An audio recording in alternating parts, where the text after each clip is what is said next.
Good morning, class. Hope you guys are doing good, revising all the previous chapter and giving a lot of mocks. Abhishek sir is back again with the fifth part. That means you understand this is in the continuation of the chapter, that is the end of bipolarity.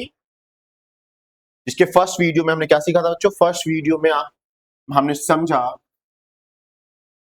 कि अभिषेक sir USSR है क्या, मैंने आपको ये समझाया था।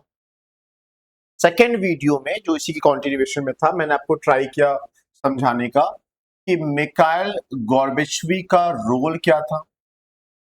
बोलो हाँ या ना। First video, second video. Third video में हमने क्या सीखा? कॉजेस के बारे में। कॉजेस किसके बच्चों? Cause of disintegration. Disintegration Abhishek sir, disintegration of what? USSR. वो सभी आर्थिक कारण, वो सभी पॉलिटिकल कारण, वो सभी एडमिनिस्ट्रेटिव कारण। बोलो हाँ या ना। हाँ। और इसके टूटने से, डिसइंटीग्रेशन करने से क्या इंपैक्ट क्रिएट हुआ या क्या आउटकम रहा या क्या कॉन्सिक्वेंस रहा, है ना बच्चों? ये सभी चीजें हमने फोर्थ वीडियो में देखी थी। तो ऑलमोस्ट अब हम चैप्टर के एंड में हैं। तो आज के साथ में आज हम शॉक थेरेपी देखेंगे कि ये शॉक थेरेपी था क्या, एट द सेम टाइम इसका आउटकम क्या रहा, इसका कॉन्सिक्वेंस क्या रहा। और मैंने आपको हमेशा सिखाया है that name says a lot, if you can remember. तो शॉक थेरेपी जब आप सुनते हो क्या समझ, शॉक लगा ऐसे समझ में आता है बच्चों? तो एक सडन भी ले सकते हैं कि सडन, या फिर कोई अगर बीमार होता है बच्चों, या फिर कोई मानसिक रूप से अच्छा नहीं कर पा रहा होता, तो उसे आप शॉक देते हो कि वो रिवाइव कर सके, पुनः अपने पैरों पे खड़ा हो सके। तो उस रिस्पेक्ट में भी ले लेंगे हम लोग बच्चों। तो शॉक थेरेपी में हम क्या करने वाले हैं? शॉक थेरेपी में हम ये समझने वाले हैं कि इकोनॉमिक ट्रांजिशन पैसे के रूप में अगर देखा जाए, आर्थिक रूप से देखा जाए, तो क्योंकि ये कंट्री कैसी कंट्री थी? सोशलिस्ट कंट्री थी। अब ये सडनली इसमें कैपिटलिस्ट कंट्री की तरफ मुड़ रही है। और ये करने के लिए दो लोग इन्फ्लुएंस कर रहे हैं। कौन इन्फ्लुएंस कर रहा है? जिस तरीके से बच्चों यहां पर मैंने आपको दिखाया है कि ये व्यक्ति शॉक दे रहा है, ये व्यक्ति आईएमएफ हो सकता है, वर्ल्ड बैंक हो सकता है। आपको पता है ये टूल्स की तरह काम कर रहे थे इस टाइमलाइन में। किसके लिए? यूएसए के लिए। यूएसए विजेता हुआ है। एंड ऑफ बायोपोलैरिटी में पढ़ा हमने कि यूएसए अभी तक है, यूएसए डिसइंटीग्रेट कर गया। तो ये मैंने आपको थोड़ा सा इंट्रो समझाया है। आप अपनी बुक्स पे ध्यान दीजिए और स्लाइड पे भी ध्यान देते रहिएगा। हेडिंग क्या है? Shock therapy in the post communist regime. क्योंकि ये शॉक थेरेपी कब लगा है? Post communist. यहां stand for that they are talking about USSR coalition, they are talking about. इसके बाद ये हुआ है, तो लिखा हुआ है shock therapy in post communist regime. The collapse, obviously, the collapse of communism was followed in the most of these countries. Most of these countries, why? Because एक कंट्री की बात नहीं है, 15 कंट्रियों की बात है, इन कंट्रियों की बात है। एक पेनफुल ट्रांजिशन ऑफ व्हाट बच्चों? Painful process of transition from an authoritarian society क्या हो गया बच्चों? सोशलिस्ट लिखा है, socialist system to democratic capitalist system. अच्छा, ये ट्रांजिशन है। क्या ट्रांजिशन है? कि मतलब आप एक सोशलिस्ट सिस्टम थे, अब आप डेमोक्रेटिक कैपिटलिस्ट सिस्टम में चेंज हो रहे हैं। इसी ट्रांजिशन को मैं शॉक थेरेपी कह रहा हूं। इसे तो और फैंसी बनाया बच्चों। सेकंड पैराग्राफ देखो, ये क्या है? एक मॉडल ऑफ ट्रांजिशन है। अभी यहां भी ट्रांजिशन था, यहां भी देखा ट्रांजिशन किसमें बच्चों? रशिया में, सेंट्रल एशिया, मतलब उसी की बात कर रहे हैं। आपको पता होगा कि मैंने आपको समझाया था, ये पूरा अगर यूएसएसआर है तो इधर था आपका रशिया, बीच में था सेंट्रल एशियन कंट्रीज, और ये था आपका ईस्ट यूरोप। ईस्ट यूरोप इस तरफ था। तो हाँ, क्या लिखा हुआ है, रशिया, ओके, सेंट्रल एशिया सही बीच वाले पार्ट में, ईस्टर्न यूरोप ये वाला हिस्सा, यहाँ पे क्या है, that was influenced by world bank. Remember this. ये व्यक्ति कौन है, इसकी आप चेहरे की उससे क्या कहते हैं बच्चों, भाव से आप समझ सकते हैं। तो लिखा है बच्चों, वर्ल्ड बैंक और IMF came to known as to name came to know be known as shock therapy. इतना आसान है बच्चों। और मैं अब यहां से वापस से लिख रहा हूं, क्वेश्चन क्या है, question one of the day, in short answers you have to write what is shock therapy. What you will write, you can write a shock therapy is a sudden change in the economy of Russia, Central Asia, East European country, from what, from a socialist system to democratic capitalist system. ये change मैं कह रहा हूं, क्या कह रहा हूं उसे, मैं शॉक थेरेपी कह रहा हूं। और शॉक थेरेपी ऑब्वियसली बच्चों कोई भी, हमें पता नहीं, हमें आपको पता है, मैं आपको सेम तरीके से पढ़ा रहा हूं, लेकिन ये सभी को सेम तरीके से प्रभावित नहीं करेगा। उसी प्रकार से शॉक थेरेपी बहुत लोग फॉलो करेंगे, लेकिन इसकी intensity, shock therapy varied in intensity and spread among the formed second world countries, but its direction and feature were quite similar. Intensity कैसी है बच्चों, वेरीड इंटेंसिटी है, लिखा हुआ है, और कहां स्प्रेड कर रहा है, second world, that means USR countries में स्प्रेड कर रहा है, ये समझा हमने। और लेकिन with similar features, that means बहुत ज्यादा वेरिएशन नहीं देखने को मिला है सेकेंड वर्ल्ड कंट्रीज में जब ये स्प्रेड किया।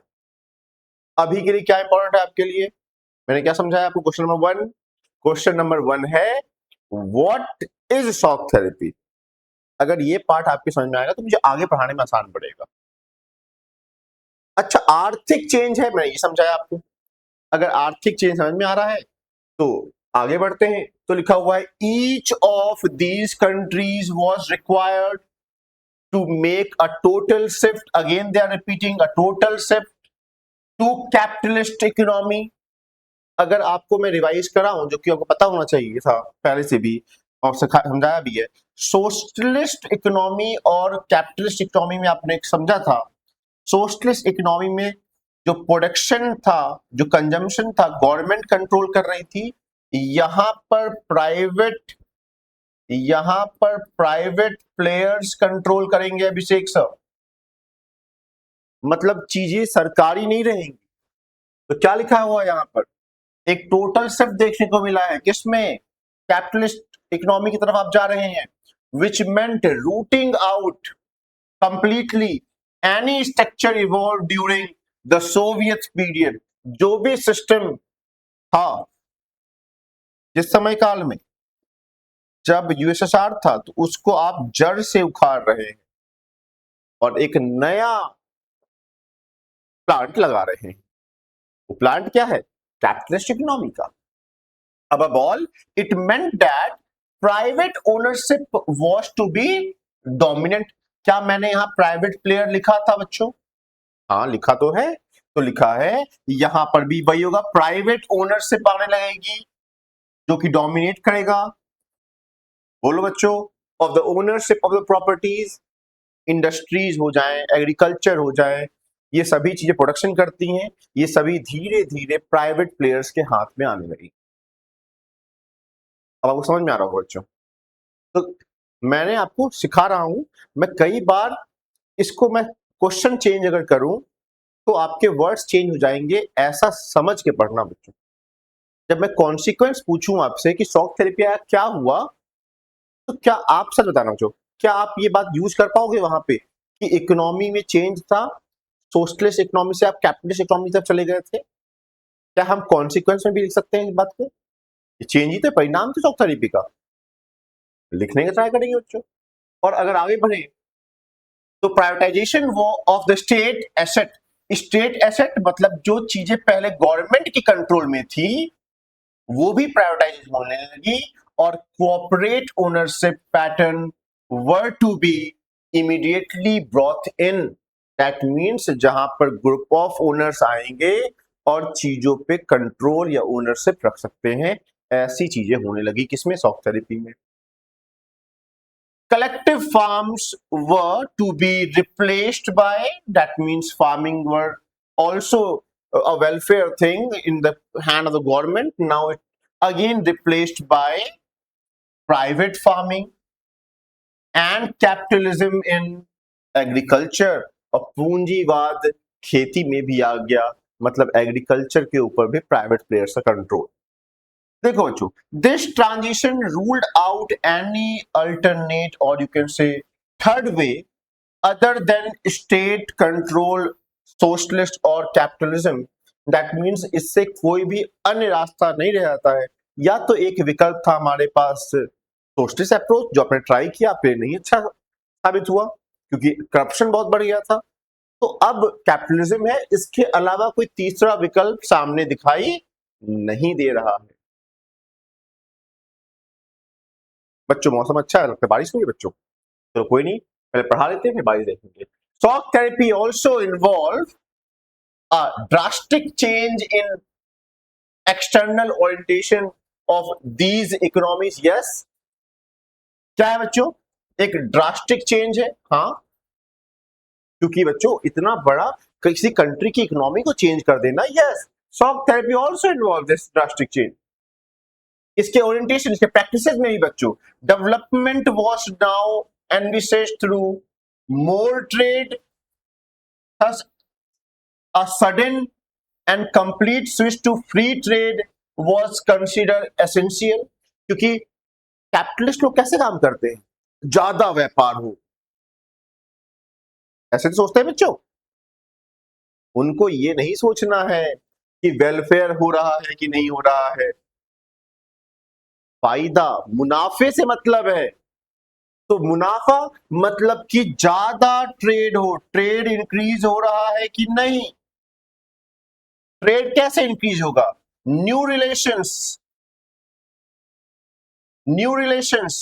और न्यू रिलेशंस कब बनेंगे, जब इनको प्रॉफिट होगा। प्रॉफिट कब होगा इनको ज्यादा, जब आप बात करेंगे फ्री ट्रेड की,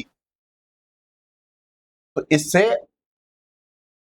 आपके नए नए रिलेशन स्टैब्लिश होंगे। तो क्या लिखा हुआ है, डेवलपमेंट कैसे देखा जाएगा, व्यापार से देखा जाएगा, और सडनली आपने क्या किया, स्विच कर दिया, complete switch to free trades was considered essential, और इस तरीके से चीजें आगे बढ़ी। इसमें shock therapy, the free trade regime and foreign direct investment, that is FDI. जब अब दो जो एफडीआई क्या है, तो इतना बेसिक तो नेम से जो लॉट, फॉरेन विदेशी है ना, डायरेक्ट मतलब वो सीधे इन्वेस्टमेंट करेंगे आपकी कंट्री में, तो एफडीआई, तो लिखा हुआ है foreign direct investment were to be the main engine of the change. Yes, व्यापार, फ्री व्यापार और ये एफडीआईज ही इस नए शॉक थेरेपी का, इस नए पोस्ट कम्युनिस्ट रिजीम्स का, कंट्रीज का ये डेस्टिनी, कहीं ना कहीं इसका डेस्टिनेशन तय कर रहा है कि हाँ ये चीजें तो होनी चाहिए। This also involve openness to the foreign investment, financially opening up of, और you can say deregulation and currency convertibility. बच्चों देखो ध्यान दो, ऑब्वियसली जितना ज्यादा आप सुविधा दोगे लोगों को, लोगों के साथ कंट्रीज को, तभी तो आपकी तरफ आएंगे। तो लोगों को और इन्वॉल्व करने के लिए क्या कर रहे हैं बच्चों, आप ओपननेस ला रहे हो इन्वेस्टमेंट में भी, फाइनेंशियल ओपननेस ला रहे हो, आप डीरेगुलेशन करने के लिए तैयार हो बच्चों, कोई पैसे का दाम अपने जो भी आप करेंसी यहाँ पे रख रहे हैं उस करेंसी को घटाने बढ़ाने के लिए भी आप तैयार हो, डीरेगुलेट करने के लिए तैयार हो, है ना। ये सभी चीजें आप करने को तैयार हो, नए रिलेशन, इसे काम करना है, आप चाहते हो कि चीज काम करे। बच्चों अब नेक्स्ट पॉइंट क्या है, finally the transition also involved a breakup of existing trade alliance among the countries of the Soviet bloc। क्योंकि जो पुराना सिस्टम था, जो ओल्ड सिस्टम था, जो ओल्ड सिस्टम था उसका ऑब्वियसली दोस्त रहे होंगे, फ्रेंड्स रहे होंगे, बताओ बच्चों, रिलेशन रहा होगा, बोलो। हाँ, तो इन रिलेशंस को पूरी तरीके से खत्म करके एक न्यू रिलेशन स्टैब्लिशमेंट की बात कर रहे हैं।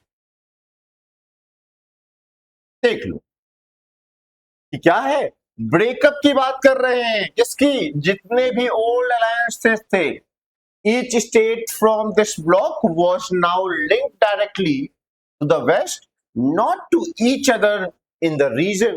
अब जो लोग ये आजाद हुए, जो टूटे हैं, ये अपने आप को वेस्ट से रिलेट कर रहे हैं, आपस में नहीं। ये क्या है? ये है शॉक थेरेपी। और लिखा हुआ है these state were thus to be gradually absorb into western economic system. और इसी के लिए तो इतना तामझाम किया गया था। आईएमएफ इतना क्यों कर रहा था कि लोन चाहिए, कैपिटलिस्ट कंट्री होते तो सोचते हम, डेमोक्रेटिक कंट्री होते सोचते हम। तो बच्चों यही तो था कि वेस्ट से इन्फ्लुएंस हो गए, उसी में बच्चों उन्हीं की इकोनॉमी में एब्जॉर्ब हो जाए और वेस्ट को फायदा हो। The western capitalist state now become the leader, क्योंकि आप उनके रास्ते पे चल रहे हैं। अगर उनके रास्ते पे चल रहे हैं तो आगे जो व्यक्ति चल रहा है वो अपने आप को लीडर समझेगा ही। तो क्या हो गया? तो हो गया कैपिटलिस्ट स्टेट, जो वेस्ट के कैपिटलिस्ट स्टेट हैं, वो अपने आप को लीडर समझ रहे हैं and thus guide and control the development of the region. क्योंकि आप उनके रास्ते पे चल रहे हैं तो वो आपके विकास को कंट्रोल कर रहे हैं through various agencies and organisation. क्यों वेरियस लिखा हुआ है? साफ साफ लिख देता हूं मैं बच्चों, आपसे क्या छुपाना है, आपसे क्या छुपाना है बच्चों। तो उन्होंने क्या किया है, वो लीडर्स की तरह एक्ट कर रहे हैं और डिफरेंट एजेंसीज और ऑर्गेनाइजेशन के थ्रू उनकी इकोनॉमी को, उनके डेवलपमेंट को कंट्रोल कर रहे हैं। सिंपल। और बच्चों शॉक थेरेपी अगर समझ में आया हो तो मैंने अभी क्या समझाया आपको, बस इतना तो समझाया कि इकोनॉमी, इकोनॉमी में क्या है, ट्रांजिशन है अभिषेक सर, ट्रांजिशन है अभिषेक सर। किसमें से किसमें? पहले आप सोशलिस्ट थे, अब क्या बन गए?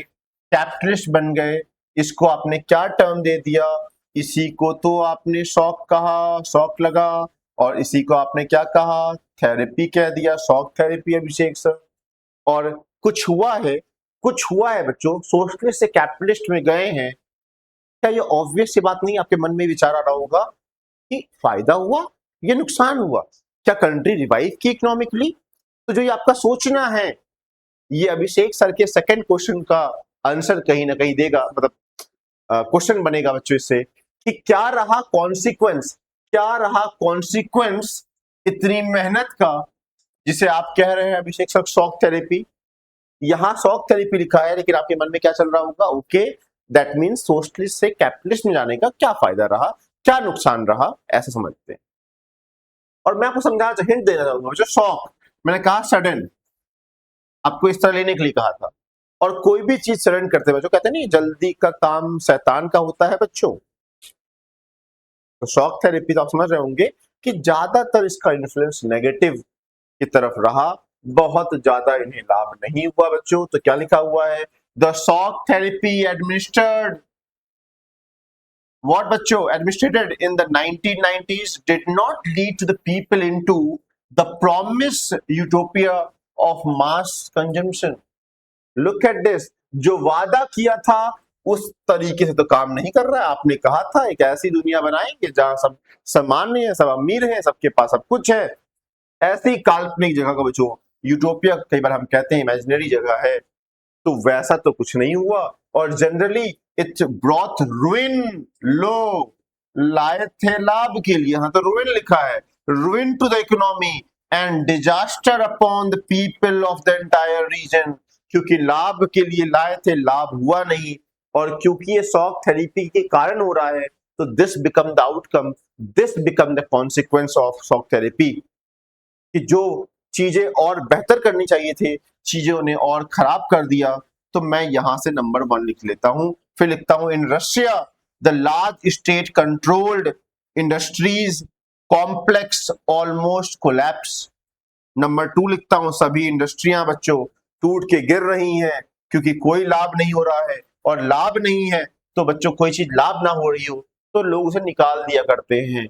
कोई पुरानी स्कूटी बाइक रखी हुई है घर में, आप क्या करते हो बच्चों, हटाओ उसे, बेच देते हैं, कोई काम का नहीं है। तो बच्चों अब बहुत खराब होगा तो आप कैसे बेचोगे, सस्ते से सस्ते दाम में जो मिल रहा है वो दे दे तो ले जाओ यहां से। तो लिखा हुआ है about 90% of its industries were put up for sale to private individual and companies। देखो बच्चों बेचना शुरू कर दिया। नंबर 2, इसके कारण से चीजें बिक रही हैं, किसको, प्राइवेट इंडिविजुअल्स को। और ध्यान देना, since the restructuring was carried out through market forces। what is market forces? सरकार नहीं डिसाइड कर रही है, कौन डिसाइड कर रहा है, मार्केट फोर्सेस, मतलब डिमांड और सप्लाई तय कर रहा है चीजों को, and not by the government. तो बताया मैंने, सरकार नहीं कर रही है। डायरेक्टेड व्हाट बच्चों, industrial policies, it lead to virtual disappearance of entire industry. और इसी कारण से पूरी इंडस्ट्री गायब होती हुई दिखाई दे रही है। और इसीलिए कहा गया the largest garage sale in the history. Underline कर लो बच्चों मेरे साथ, और मैं तुम्हारे लिए इसे दूसरे रंग से अंडरलाइन करूंगा जिससे कि आप इसे ध्यान रख पाओ। लो बच्चों, लार्जेस्ट क्यों कह दिया अभिषेक सर, लार्जेस्ट मतलब तो सुपरलेटिव डिग्री हो गई, क्योंकि इस लेवल का इंडस्ट्रियल सेल, कंपनीज का सेल नहीं देखा गया है, और इतने सस्ते दाम में तो बिल्कुल नहीं देखा गया है। As valuable industries were what undervalued and sold at throwaway prices। अभी मैंने समझाया कि आपकी स्कूटी बहुत पुरानी है तो आप जान रहे हैं कि कोई खरीदेगा है नहीं, तो आप क्या कर रहे हो, आप उसे सस्ते दाम में थ्रो अवे प्राइसेस में बेच दे रहे हो। और लिखा हुआ है though all citizens were given vouchers to participate in the sale, most of the citizen sold their vouchers in black market because they needed money। अब तुम देखो बच्चों, नॉर्मली क्या होता है, सस्ते में मिल रहा है तब तो खरीद देते हैं इंडस्ट्री को, उनको लग रहा है ये नुकसान है मेरा कि मैं इंडस्ट्री खरीदूं उस टाइम, वो उल्टा उन्हें लग रहा है इन वाउचर्स को जो बेच देते हैं उससे जो पैसा मिलेगा वो ज्यादा प्रॉफिटेबल रहेगा, ऐसा बच्चों चल रहा है। तो मैं अगर शॉर्ट पॉइंट बनाऊं, नंबर 1 बच्चों ध्यान रखना कि इसने इकोनॉमी को और खराब कर दिया था, number 1 consequence. Number 2, state control अब रह नहीं गया है तो सभी चीजें प्राइवेट प्लेयर्स को बिक रही हैं, है ना। उसके बाद ये आप द लार्जेस्ट गैराज सेल आप यूज कर लेना नंबर 3 के रूप में, और उसके बाद बच्चों नंबर 4 के रूप में आप यूज कर लेना वाउचर्स को बेचना। नंबरिंग ध्यान देना, क्योंकि मैं जब आपसे क्या एक्सपेक्ट करता हूं, अगर मैं 10 कॉन्सिक्वेंस आपको बता रहा हूं तो 6 कम से कम आप एग्जाम में लिखेंगे बच्चों, उससे कम नहीं चलेगा काम। द वैल्यू ऑफ रूबल क्या हुआ, गिरेगा obviously. The Russian currency decline, तो इसका मतलब फिफ्थ पॉइंट कि जो उनकी करेंसी थी बच्चों वो गिरने लगी। और लिखा हुआ है the rate of inflation was so high that people lost their savings। so this can be the sixth one also। लो बच्चों 6 तो यही हो गया। एक पॉइंट में लिखना बच्चों, जहां पे लिखना आप लोग कि यहाँ की जो करेंसी थी वो डिक्लाइन कर रही थी, और उसी के नेक्स्ट पॉइंट में लिखना यहाँ पर महंगाई बहुत ज्यादा आ गई, महंगाई आएगी तो लोगों की सेविंग खत्म हो जाएगी। बच्चों सेविंग करना अच्छी बात है, ये मैं ऐड करना चाहूंगा, आप लोग भी सेव करना बच्चों। जब कहीं घूमने जाते हो आप लोग तो आप लोग अपने बड़े बुजुर्ग के पैर छूते होगे, है ना, या ईद ही होता है, जब ईद क्या होता है बच्चों तो आपको मिलता होगा पैसे, सेव किया करो, सभी तुरंत कुरकुरे नहीं खा लेना है। तो लिखा है the collective farm system disintegrated leaving people without food security. देखो बच्चों नंबर 7 कि कलेक्टिव फार्म सिस्टम वो भी हट गया बच्चों, डिसइंटीग्रेट कर गया, और लोगों के पास अब भोजन भी नहीं है, इसीलिए रशिया को फूड भी इंपोर्ट करना पड़ रहा है। और याद करो यही कारण था डिसइंटीग्रेशन का, फिर वही पहुंच गया बच्चों जहां शुरुआत किया था। और the real GDP of Russia in 1999 was below what it was in। इसके बाद ही तो आप ये लेके आए कि सुधरेगा, उससे भी कम चला गया। The old trading structure broke down with no alternative in its place. अब कोई विकल्प भी नहीं बचा है। आप सुधार लेके आए थे कि चीजें सुधर जाएंगी, लो ये तो पहले से भी सिस्टम खराब हो गया, पहले से भी ज्यादा जीडीपी गिर गई इनकी। चलो बच्चों आगे बढ़ते हैं। ये दिख रहा है क्या बच्चों? शायद मैंने ये 18 में लगा दिया है, ये 24 का फॉन्ट नहीं है, बाय मिस्टेक हो गया बच्चों, मैं बड़ा कर दूंगा इस थोड़ा सा और राइट लेफ्ट करके पढ़ा दूंगा इसे। ये बड़ा करने का फीचर यहाँ पर है, नेक्स्ट टाइम ध्यान दूंगा। हाँ, the old system of what social welfare was systematically what destroyed. ये तो समझा ही हम लोगों ने, पूरी तरीके से डिस्ट्रॉय हो गया old system. The withdrawal of government subsidies, लिखो बच्चों कितना पॉइंट था बच्चों, ये 7वां, तो बच्चों 8वां लिख दो बच्चों इसे। इस पे 8 क्यों नहीं लिखा मैंने? क्योंकि ये मैं बहुत बार बोल चुका हूं, तो ये थोड़ा सा ऑब्वियस हो गया। तो पुराना सिस्टम क्या हो गया बच्चों? पुराना सिस्टम कोलैप्स कर गया अभिषेक सर, पुराना सिस्टम कोलैप्स कर गया अभिषेक सर। तो क्या लिखा हुआ है? The withdrawal of government subsidies, ये तो बहुत बड़ी बात है बच्चों। Push large section of the people into poverty, गरीबी में चले गए बच्चों। सब्सिडी तो बच्चों अच्छी बात थी, वेलफेयर बात थी। The middle class were push into the periphery of the society, गरीब तो बच्चों बिल्कुल पहुंच गया नीचे, बॉर्डर में पहुंच गया बिल्कुल, और जो मिडिल क्लास था, जो मिडिल क्लास था वो भी कहीं ना कहीं पेरिफेरी पे अपने किनारों पे पहुंच गया है। The academic and intellectual disintegration और migrated, that migrants will be also there. Problem होगी तो आप प्रॉब्लम के साथ थोड़ी ना रहोगे आप वहां पर। लोग तो छोटा कर देता हूं, इस पूरा दिखाई दे आपको। तो क्या हो गया बच्चों, ये सभी लोग भाग, माइग्रेशन भी हो रहा है। तो अब अभिषेक सर इसे आप 9 लिख सकते हैं, लिखो माइग्रेशन हो रहा है ना, गरीबी फैल रही है, मिडिल क्लास सफर कर रहा है। और ये देखो बच्चों, ये कौन है? अभिषेक सर माफिया। अच्छा समझते हैं। A mafia emerge in most of these countries and started controlling many economic activities. एक ग्रुप इसी समय बच्चों बन रहा है जो कि इकोनॉमी को कंट्रोल करना चाह रहा है, बल का इस्तेमाल करके, फोर्स का इस्तेमाल करके। इसी को आपने क्या कह दिया? माफिया। कॉमन वर्ड है तो। और फिर लिखा है privatisation lead to new disparities, नई समस्याओं को दे रहा है। Post Soviet state specially Russia were divided between rich and poor regions. Obviously बात है, कुछ के बाद अगर पैसा है तो अमीर क्षेत्र हो गया, कुछ गरीब क्षेत्रों में बनने लगे। Unlike earlier system there was now a greater economic inequality between people, that means गरीब और गरीब हो रहा है और अमीर को और अमीर नहीं कहेंगे, तो नीचे आ ही रहा है। मतलब ये गैप है बच्चों और बढ़ गया पास्ट के कंपैरिजन से।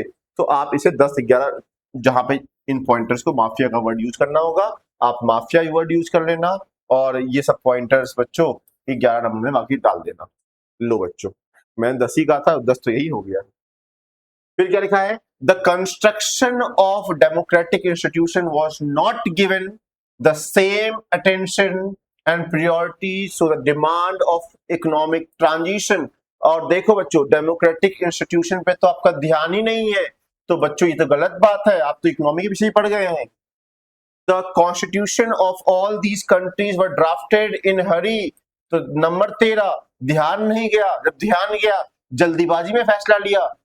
रशिया को देख लो, had strong executive president with widest possible power, ताकत बहुत दे दी। और हम लोग तो पॉलिटिकल साइंस के स्टूडेंट है ना बच्चों, ताकत जब भी किसी एक को बहुत ज्यादा दोगे तो मिसयूज ऑफ पावर होगा। तो देखना बच्चों, मिसयूज ऑफ पावर होगा, render elected parliament relatively weak. और बच्चों एक ताकतवर है, इवन चुने हुए लोग भी उतना ताकतवर नहीं है। तो in Central Asia the president had great power and several of them become what very authoritarian, very controlling. लो बच्चों, ताकत मिली है तो बच्चों कंट्रोल करेंगे, ऐसा बन गया बच्चों शॉक थेरेपी के बाद। सोल्यूशन तो मुझे दिखाई नहीं देता बच्चों, समस्याएं दिखाई दे रही है। और लिखा हुआ है for example the president of Turkmenistan and Uzbekistan appointed themselves to the power first for 10 years। लो बच्चों 10 साल के लिए आ गए, and then extend another 10 years। बच्चों 10 साल के लिए और एक्सटेंड कर दिया बच्चों, ताकत इतनी कम पड़ रही थी। और बच्चों ताकत को होल्ड कर रहे हैं। दे अलाउड नो डिसेंट और अपोजिशन। अगर ये होगा ही नहीं, अगर ये होगा ही नहीं बच्चों, तो कैसे काम चलेगा अभिषेक सर? अपोजिशन तो होता है तो कमियां बताता है, यहाँ पर ऐसा कोई अपोजिशन जैसा चीज नहीं रह गया। A judicial culture and independent judicial was yet to be established. लो बच्चों, कंट्री बन गया है, इकोनॉमी की बात कर रहे हैं, लेकिन अभी तक जुडिशरी की बात नहीं किया है कि कोई कॉन्फ्लिक्ट हो तो उसे सॉल्व कौन करेगा, ये बात भी नहीं हो रही है। और लिखा हुआ है बच्चों, बहुत हो गई अब शॉक थेरेपी की बुराई, बाद में सुधरे भी थे बच्चों।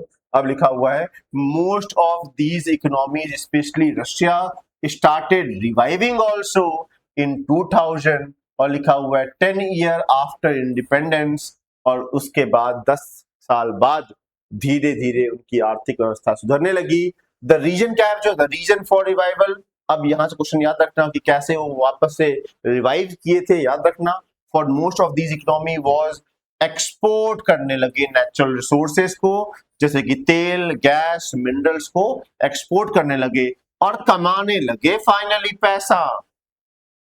और अजरबैजान है ना, Kazakhstan, Russia, Turkmenistan, Uzbekistan are the major oil gas producer, और तो वो भी ये काम करने लगे। और other countries have gain become of what बच्चों, पाइपलाइन बना दी, खींच दी अपने तरफ से। और पाइपलाइन क्या करने लगा, उनके टेरिटरीज ज्यादा है तो वो रेंट लेने लगे, इनके पास भी पैसा आने लगा।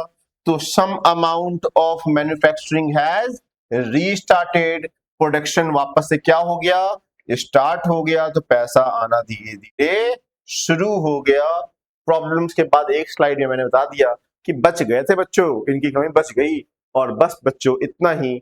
और अब बच्चों, अब तो गुस्सा मत करना कि मैं सच में पोस्ट करूंगा क्वेश्चंस को, लेकिन क्वेश्चंस आपको कहाँ मिलते हैं आपको पता है, जहां पे आप टाइप करेंगे टेलीग्राम चैनल पे अभिषेक और ब्रैकेट में लिखेंगे सेवी, है ना, तो वहां पे आपको पीवाईक्यूज नोट्स वगैरह मिलते हैं, सॉल्व करना हो। Thank you, see in the other class.